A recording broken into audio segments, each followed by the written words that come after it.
దైవిక కుటుంబ వ్యవస్థ ఆదాము హవ్వల మాదిరి. ప్రారంభ ప్రార్థన.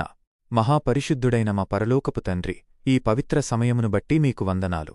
సృష్టికర్తవైన నీవు మానవుని నీ పోలికలో నిర్మించి కుటుంబ వ్యవస్థను స్థాపించిన విధానమును మేము ధ్యానిస్తుండగా నీ పరిశుద్ధాత్మ సహాయమును మాకు దయచేయండి. మా హృదయాలను తెరిచి నీ వాక్యము ద్వారా మాతో మాట్లాడమని యేసుక్రీస్తు నామమున అడుగుతున్నాము తండ్రి. ఆమేన్. వాక్య ధ్యానం. దేవుని అద్భుత సృష్టి మరియు ఆదాము ఒంటరితనం. దేవుడు ఈ భూమండలాన్ని, సమస్త జీవరాశులను సృష్టించిన తరువాత తన స్వహస్తాలతో ఆదామును రూపించి అతనికి జీవవాయువును ఊదాడు. అయితే సమస్త సృష్టిలో ఆదాముకు సరిజోడైన సహాయము లేకపోవడాన్ని దేవుడు గమనించాడు. నరుడు ఒంటరిగా ఉండుట మంచిది కాదు అని దేవుడే సెలవిచ్చాడు. అప్పటి కాలంలో ఆదాముకు ఏ కొరత లేదు, కాని పంచుకోవడానికి ఒక హృదయం, తోడుగా ఉండటానికి ఒక స్నేహం అవసరమని దేవుడు గుర్తించి హవ్వను సృష్టించాడు. హవ్వ సృష్టి ఒక అపూర్వ బంధం.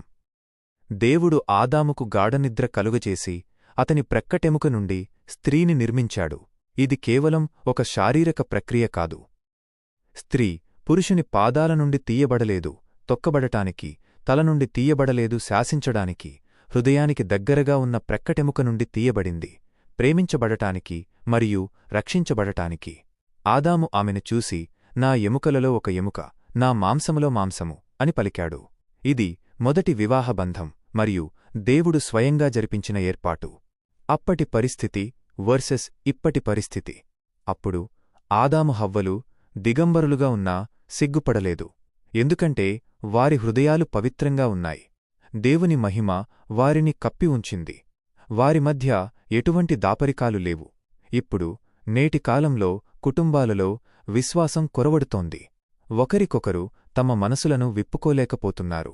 లోకపు పోకడల వల్ల పవిత్రత లోపిస్తోంది. అపనమ్మకం పెరిగిపోతోంది. శిరస్వము మరియు విధేయత. బైబిలు బోధ ప్రకారం క్రీస్తు సంఘమునకు శిరస్సయ్యున్నలాగున పురుషుడు భార్యకు శిరస్సయ్యున్నాడు అని ఎఫెసీయులకు రాసిన పత్రికలో అపోస్తలుడైన పౌలు స్పష్టం చేశాడు. 1. పురుషుని బాధ్యత. శిరస్సు అంటే అధికారం చెలాయించేవాడు కాదు. క్రీస్తు సంఘం కోసం తన ప్రాణాన్ని ఎలా ఇచ్చాడో అలా తన భార్యను తన సొంత శరీరంలా ప్రేమించి సంరక్షించేవాడు. 2. స్త్రీ బాధ్యత. భర్తను గౌరవిస్తూ కుటుంబ సౌభాగ్యం కోసం అతనికి సరియైన సహాయకారిగా ఉండటం. కుటుంబ ఆశీర్వాదం. దేవుని ఆజ్ఞలకు విధేయులై ఉండటమే ఆశీర్వాదానికి మూలం. ఆదాము హవ్వలు దేవుని మాట విన్నంతకాలం ఏదెనో తోటలో ఎంతో సుఖంగా ఉన్నారు. నేడు మన కుటుంబాలు కూడా ఆశీర్వదించబడాలంటే దంపతులు ఏక శరీరులై ఉండాలి. పిల్లలను దేవుని భయభక్తులలో పెంచాలి. ప్రతిరోజూ దేవుని స్తుతించే ప్రార్థన గృహాలుగా మన ఇళ్లను మార్చుకోవాలి. ముగింపు.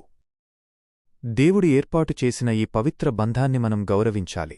భార్యాభర్తలు ఒకరినొకరు క్రీస్తు ప్రేమతో ప్రేమించుకున్నప్పుడు ఆ ఇల్లు భూమిమీద ఒక చిన్న పరలోకంలా మారుతుంది.